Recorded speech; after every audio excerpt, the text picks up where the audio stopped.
إلهي لست للفردوس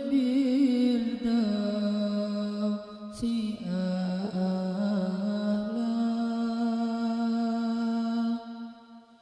ولا أقوى على النار الجحيم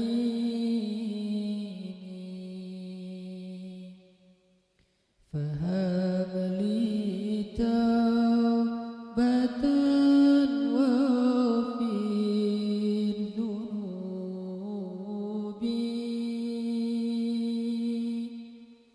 فإنك غافر الذنب العظيم.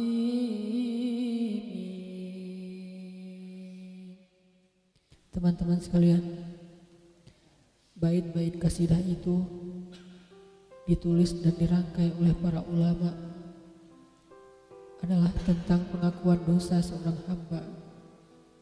Ketika seorang hamba berada di puncak penyesalan dan merasa tahu diri bahwa dia adalah seorang hamba yang kotor, sehingga dia mengatakan, Ilahi lastu lil firdausi ahla.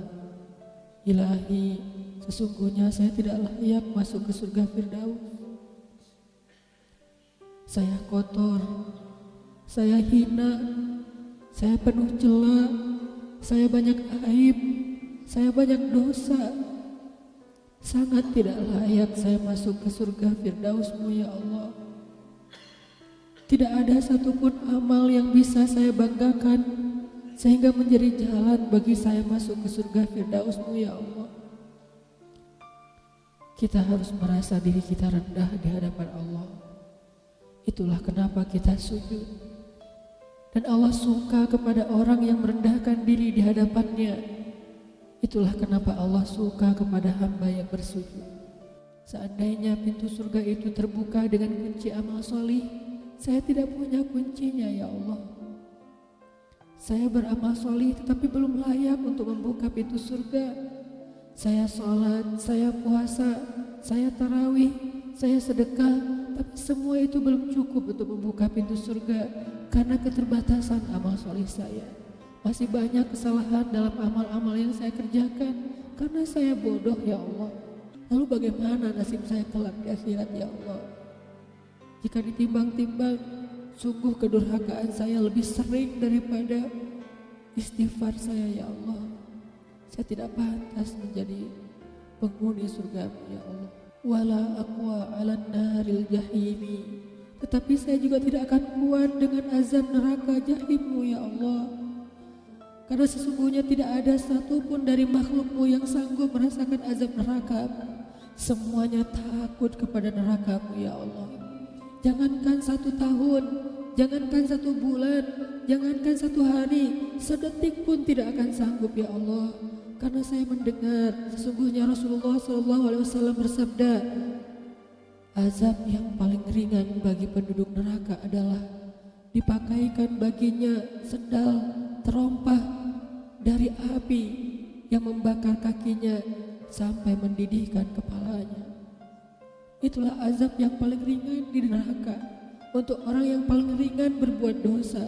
Bagaimana dengan saya ya Allah? Dosa saya banyak, saya pernah durhaka kepada ibu bapak saya. Itu saja sudah cukup bagi saya mendapatkan azab yang lebih besar di neraka, dan saya tidak sanggup ya Allah. Saya pernah durhaka kepada ibu saya marahi ibu saya karena 1 kesalahan. Padahal saya lebih sering berbuat salah dibandingkan ibu saya.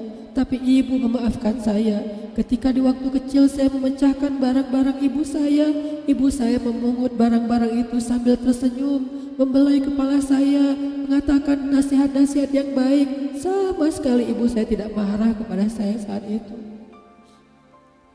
Tapi ketika telah dewasa, tidak sengaja ibu saya yang sudah tua renta kadang memecahkan barang saya, merugikan sedikit saja dari harta saya marah seperti setan ya Allah. Saya bentak ibu saya ya Allah, bahkan kadang membuat ibu saya terluka, kaget, takut. Pantaskah seorang ibu merasa takut terhadap anak yang dia kandung 9 bulan, yang dia lahirkan dengan taruhan nyawa, yang dia susui dengan darah dagingnya, yang dia didik, dia jaga, yang dia berjaga di malam hari tidak tertidur demi untuk menjaga anaknya dari seekor gigitan nyamuk? Pantaskah ibu merasa takut terhadap anaknya sendiri? Cukup satu dosa besar saja durhaka kepada ibu membuat saya pantas masuk api neraka. Belum lagi dosa saya kepada ayah. Ketika saya berdebat habis-habisan di hadapan ayah saya, hanya ketika ayah saya menasihati saya dengan satu nasihat sederhana, saya debat ia, seolah-olah wawasan saya lebih banyak, ilmu saya lebih banyak, pergaulan saya lebih luas, pendidikan saya lebih tinggi, padahal semua itu saya dapatkan hasil dari perjuangan dan pengorbanannya. Ketika keduanya sudah menjadi tua dan lemah, kadang keduanya rindu kepada saya, ya Allah. Mereka memberi kami pesan, ya Allah. Mereka bertanya, bagaimana kabarmu anakku? Tapi kami tidak peka. Hati kami tertutup dengan ego dan sombong. Kami tidak bisa membaca teks itu dari perasaan mereka. Kami hanya membaca teks mereka dan tidak segera membalasnya. Kami anggap teks dari orang tua kami tidak penting, masih bisa ditunda untuk dijawab nanti sore. Padahal mereka sedang kangen, sedang rindu kepada kami, ya Allah. Mereka tidak mengatakan kami rindu kepadamu wahai anakku, karena mereka tahu kalimat itu akan mengganggu kami.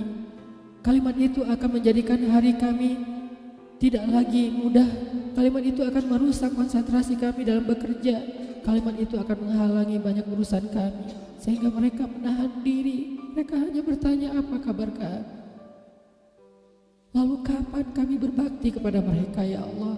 Sampai seusia ini kami masih merepotkan mereka, ya Allah. Kapan kami akan berbakti kepada mereka?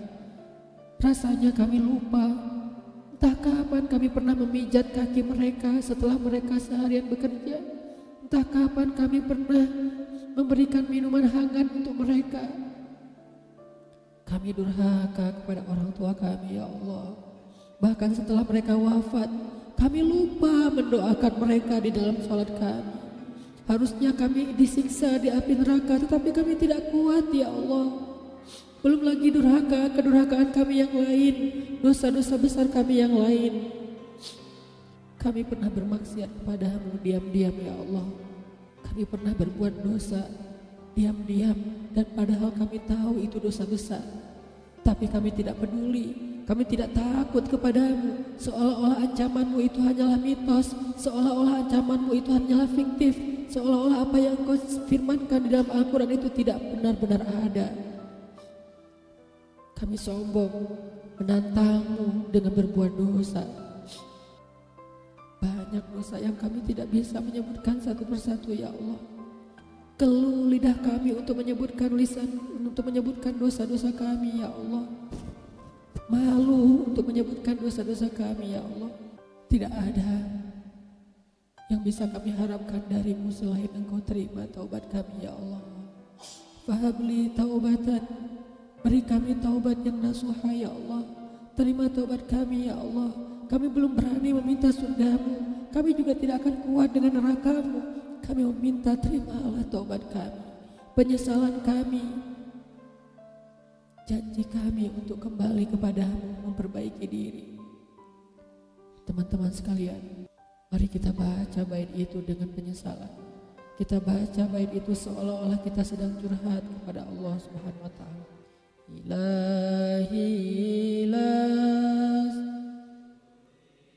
fidausi ahla wa ala aqwa ala nari jahimi fahabli ta